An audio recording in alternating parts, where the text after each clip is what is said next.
Before the date even starts, your brain is already doing math. You match with someone. The conversation is actually going well. Funny, easy, a little flirty. Then they say it. We should grab dinner sometime. And before you even ask yourself if you actually like this person, something else happens first. A number opens up in the back of your mind. Dinner, drinks, the Uber there, the Uber back, the tip, maybe an outfit you don't currently own. Maybe another round just in case the conversation needs help. You haven't even decided if you're interested yet, but you're already calculating what interest might cost. That's the part nobody talks about. Dating used to feel like a chance. Now, for a lot of people, it feels like a bill they haven't agreed to yet. And here's the strange thing. This isn't just in your head. In one recent Gen Z report, about half of young people said they spent $0 on dating in a typical month. Not a little, not carefully, zero. So if you've ever quietly avoided making plans or let a conversation fade right before it turned into an actual date, you weren't necessarily being lazy, and you weren't necessarily being cold. You may have been doing the math before anyone else even brought up the check. Here's what makes it confusing though. While a lot of people are spending nothing, the people who are dating can feel like one ordinary night out is moving closer and closer to $200. So dating isn't simply disappearing, it's splitting into two different worlds. One world is made of people who have quietly opted out. The other is made of people still trying to keep up, even as the price of participating keeps rising. And that split is exactly why dating has started to feel less like meeting someone and more like a hobby you need to be able to afford. Think about what it actually takes to start. You need a profile. You need decent photos, which usually means new ones. You need to look a certain way before you even walk in the door. Grooming, clothes, some version of yourself that looks relaxed but not careless. You need a place to go. You need money for that place. You need the emotional energy to risk being rejected. And you need enough left over afterward to try again next week in case this one doesn't work out. That's not just a date. That's an entry fee. There's a guy. He has a job, nothing is falling apart in his life. He matches with someone he actually likes. She suggests dinner. He starts typing, "Yeah, sounds good." Then he stops. He opens his banking app first. He's not cheap. He's not calculating because he doesn't want to spend money on her. He's calculating because he doesn't want to feel embarrassed in front of her. Those are two completely different fears, and only one of them is really about money. That fear is what this video is about, not the price of dinner. What the price of dinner starts to mean about you.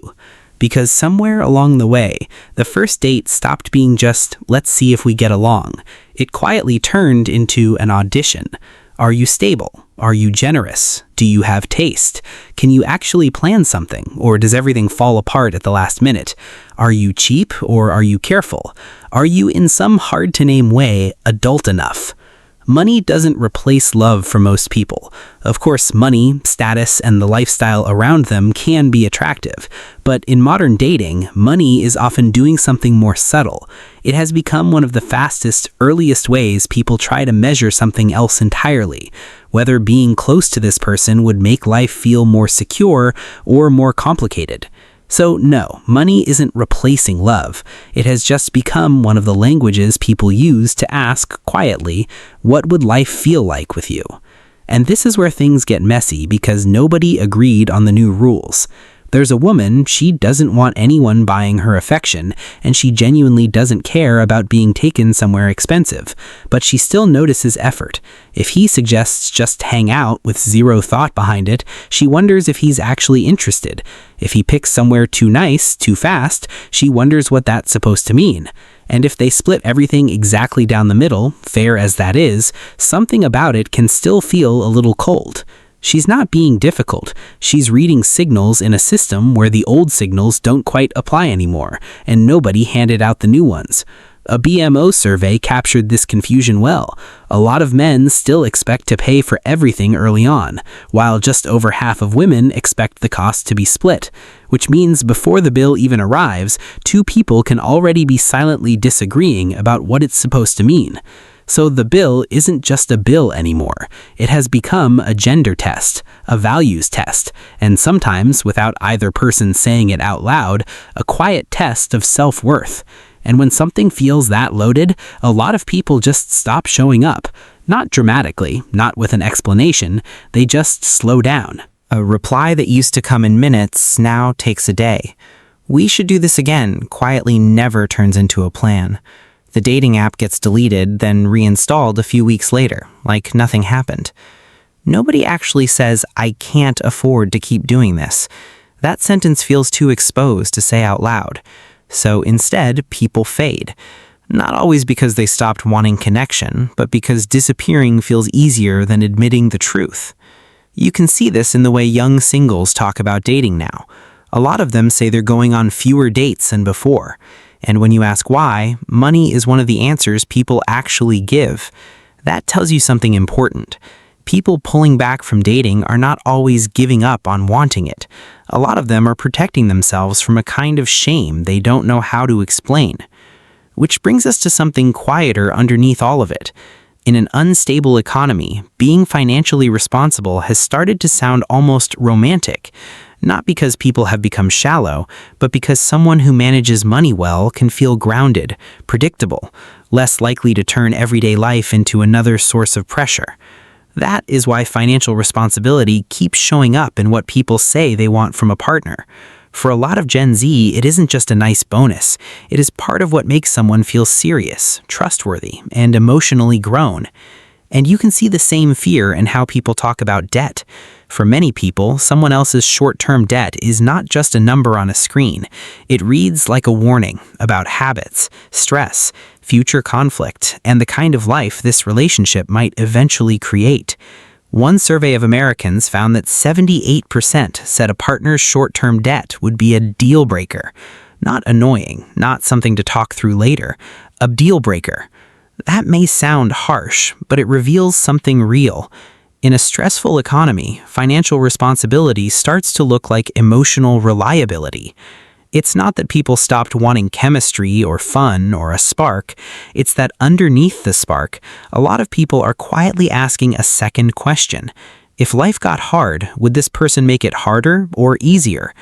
And once you understand that, you understand why so many people have started opting out of dating altogether and giving it a name.